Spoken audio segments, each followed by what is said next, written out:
요즘 세상 돌아가는 걸 보면 참 요지경입니다.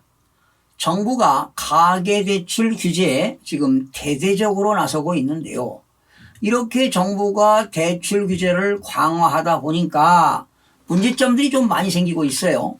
특히 서민들과 그리고 취약계층인 지금 실수요자들이 말이죠.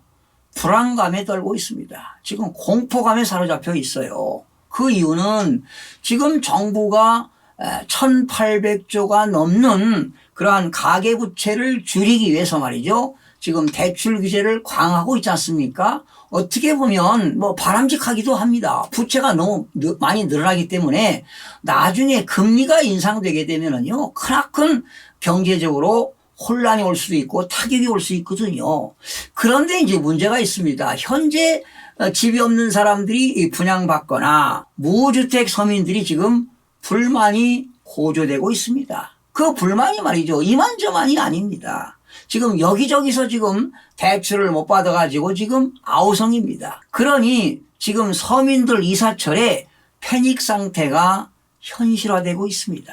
평생을 말이죠. 무주택으로 살아오다가 수백 대 1의 경쟁률을 뚫고 아파트가 당첨이 되었지만 중도금 대출이 막혀서 무더기 계약 포기 사태까지 지금 벌어지고 있는 상황입니다. 성남시 한 단지에서는요, 대출해줄 은행을 구하지 못해서 무려 당첨자 40%가 계약을 포기한 상태입니다. 이런 일들이 지금 벌어지고 있는데 과연 여러분들은 어떻게 생각하십니까? 자, 이렇게 이런 일들이 벌어져서 말이죠. 당하는 사람들은 정말 혼란스러울 겁니다. 정말 어떤 좌절감을 맛볼 겁니다. 힘든 삶을 살아가겠죠. 얼마나 고통스럽겠습니까? 아마 이들은 속이 타들어갑니다. 정말로 우질우질합니다. 예. 그리고 이제 문제는 집주인이 말이죠. 재계약을 거부하는 거예요. 집주인이 들어와 살겠다. 그러면 임차인은 나갈 수밖에 없습니다. 그러니까 임차인들은 또 다른 전셋집을 구해야 되는데 그런 전셋집을 구하기 위해서 이제 계약금까지 지급했는데 말이죠. 전세금 대출이 안 되는 거예요. 전세금이 올라갔잖아요. 그러면 추가로 담보대출을 받아야 되는데 전세금 대출이 안 나와서 저 잔금 치르지 못하면 어떻게 됩니까? 계약금 날리는 거 아니에요. 즉 계약금 수천만 원을 날리게 될 판입니다. 아니면 계약금을 날리지 않기 위해서 대출이 안 되니까 비싼 고금리 사채까지 끌어다 쓸 판입니다. 아니면 계약금을 날리게 된다면 당연히 전세가 안 되니까 반전세 되겠죠. 월세로 살아가야 할 판입니다. 과연 이러한 심정을 누가 알아주겠습니까?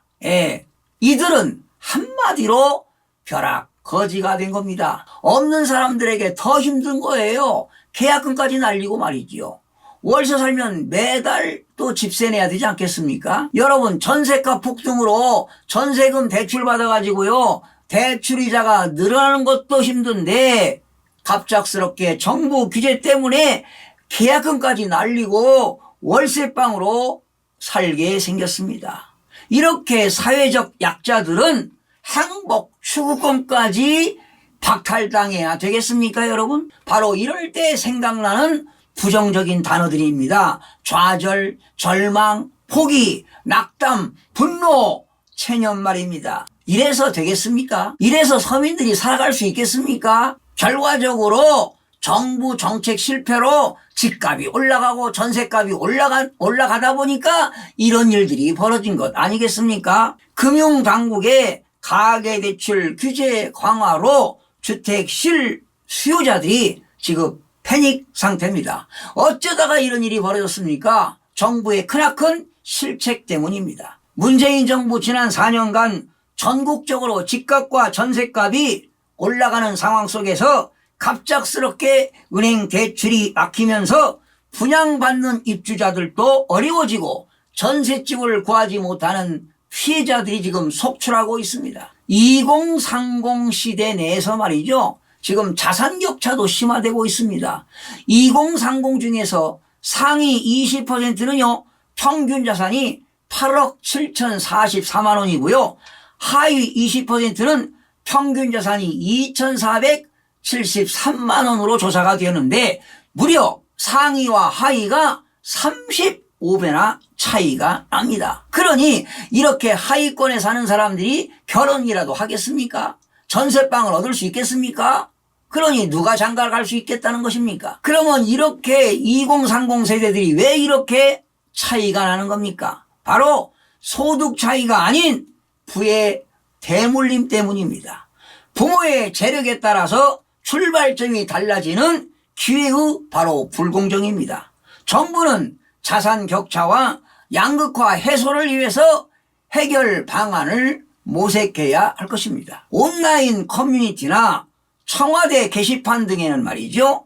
대출을 못 받아서 새 아파트 입주나 청약 당첨을 포기하는 사람들, 그리고 전세 계약이 해제되거나 사채까지 융통하는 등의 사례의 글들이 빗발치고 있습니다. 현실을 모르는 정부 정책이 서민들을 고금리 사채 시장으로 내몰고 있다는 하소연들을 하고 있습니다. 자, 지금 정부는요, 실수요자 대출도 줄여야 한다. 그 이유는 가계부채가 너무 많다는 것입니다.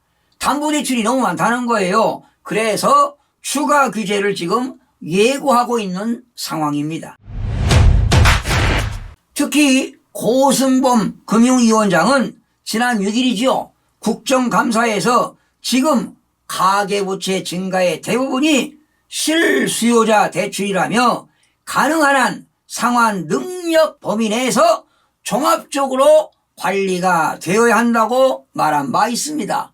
당연히 틀린 얘기는 아니죠. 하지만 사회적 약자를 보호해야 된다고 저는 개인적으로 생각합니다. 부동산 투기와 관련이 없는 1주택자나 전세 수요자에 대한 1금융권 대출을 틀어막게 된다면 결국 피해는 중산층과 서민층에 돌아가는 것입니다. 지금 시기는 가을 이사철 아니겠습니까? 가을 이사철에 이렇게 대출 규제로 지금 서민들이 경악하고 있습니다. 지난달 분양한 성남 대장지구 판교 SK뷰 테라스는 평균 경쟁률이 316.8대 1이 달했는데요. 당첨자 292명 중 무려 117명입니다. 40%가 계약을 포기했습니다. 바로 중도금 대출이 안 되기 때문입니다. 그러니 건설 사업자가 중도금 집단 대출을 제공할 은행을 구하지 못해 자금 조달이 어려워졌기 때문입니다. 지난 6일부터 이틀 동안 이들이 포기한 117가구에 대한 무순위 청약이 진행이 되었는데요. 무려 4165명이 몰렸습니다. 정말 대단들합니다. 자, 청약 바늘 구멍을 뚫고도 대출을 받지 못하는 실수요자가 포기한 새 집이 10억 원 이상을 현금으로 조달할 수 있는 부자들에게 바로 돌아간 것입니다. 바로 부자들이 줍줍한 것입니다. 대출받지 못하는 실수요자는 뒤통수 얻어맞은 꼴입니다. 아연실색입니다. 망연자실입니다. 속수무책입니다. 올 4, 4분기에요. 중도금 대출 만기가 도래하는 아파트는 전국에 무려 56,592가구에 달합니다. 이렇게 많은 분양 가구가 있는데 과연 금융기관에서 대출을 규제한다면 어떤 일들이 벌어질지 뻔하게 나오는 것 아니겠습니까? 여러분들도 아시다시피 보통 중도금 대출은 입주 시점에요. 잔금 대출로 전환이 되는데요.